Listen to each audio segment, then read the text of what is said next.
Well, hello, everyone, and welcome to August. My name is Stephen Meade with Domicile Real Estate, where we are on a mission to help California's renters become homeowners. Let me go ahead and apologize. I'm losing my voice a little bit. I yelled a little too much over this weekend. But this is our Southern California housing market update for August 1st, 2023. Our data is a little surprising to me, but it shouldn't be. Let's go ahead and get started. So, if we take a look at this part's not terribly surprising.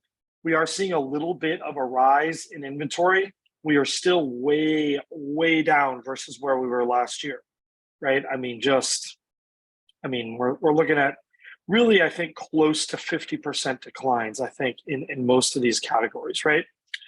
Okay, whether it's under $1 million or $1 to $2 million. Remember, this is our kind of whole market update. So this is not our entry-level market update. So if we take a look here, if we look at our new listing volume, right?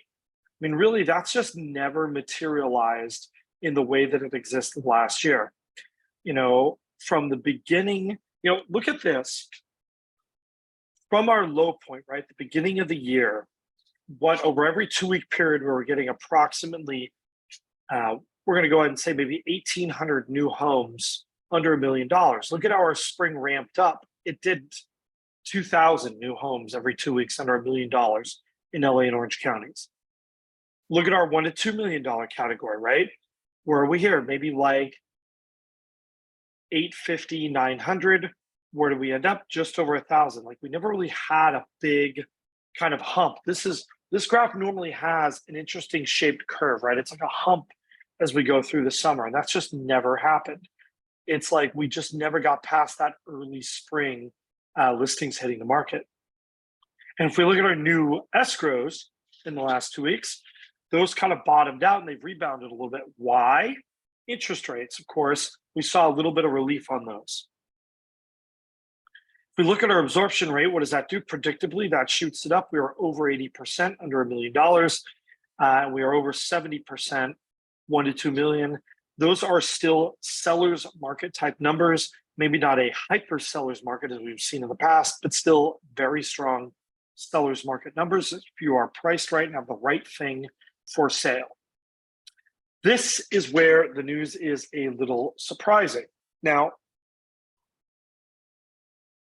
normally, I would look at this and I would think, well, if one of our price tranches dropped a little bit, that wouldn't be a big deal. But all three of them did, from our 25th percentile entry level to our median to our 75th percentile, which really took the biggest tumble.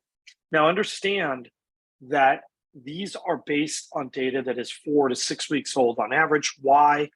Because these are closed prices. So they tell you exactly what the market was doing 4 to 6 weeks ago, not necessarily the market is doing right now. So 4 to 6 weeks ago was a pretty good time to be a buyer.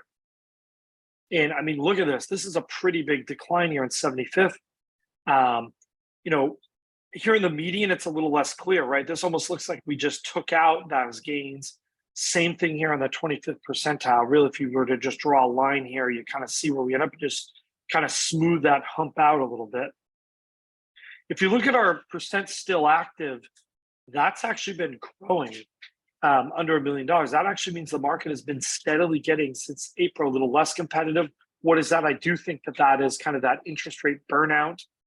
But our $1 to $2 million, that's been steady, interestingly enough. This is another one that I'm a little bit fascinated by. As you look at this close to list ratio. Now, remember, again, this is 4 to 6 weeks old. So this data is not what the market is doing the second. It's what the market was doing 4 to 6 weeks ago. If you look at this, we are trending on average. Really a number that is well over 100%, but it's kind of evened out, right? January is this bottom, right? Around 97.5%, 98%. This steadily went up. The bottom sucked out a little bit here. That was interest rate scare around July, and then it's kind of resumed. But it does look like it's leveling out. We're not seeing numbers shoot towards us 105, 107% like we had. Remember, this is average. So some of these homes will be below this, and some actually will be bidding higher than this versus their list price.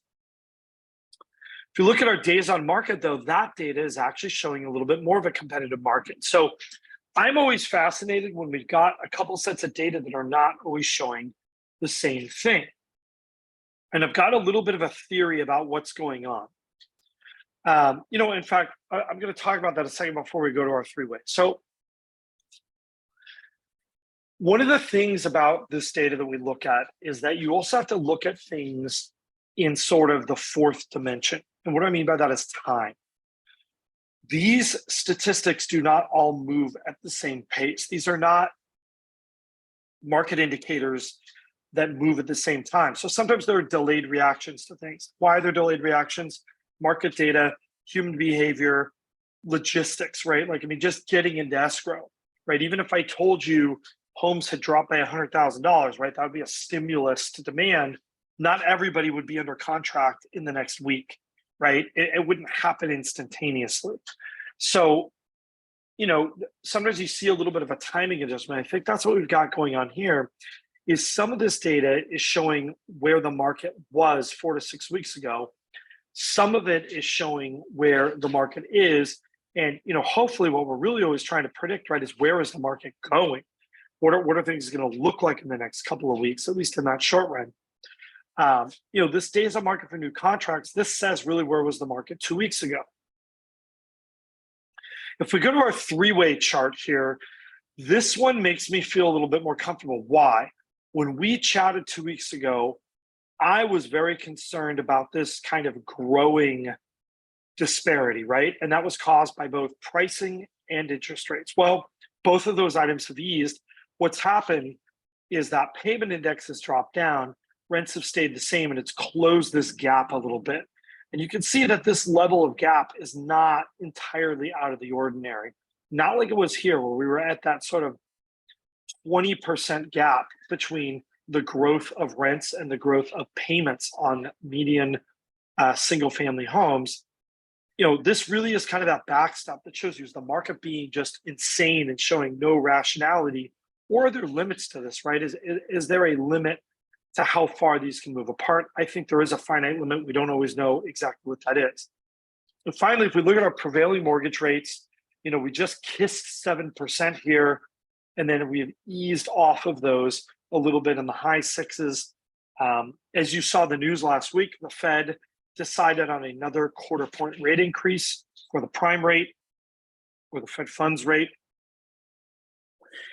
And when you see that, that doesn't always have a direct and instantaneous correlation on mortgage prices. Remember, mortgages are based about long-term thoughts on inflation. So it's how does those Fed decisions affect long-term thoughts on inflation, not the number itself.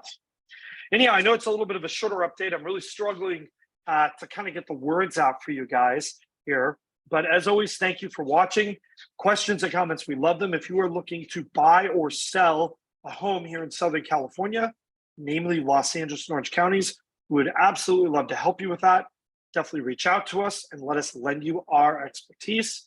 Don't forget to like, subscribe, and hit that notification bell. And we will see you again real soon.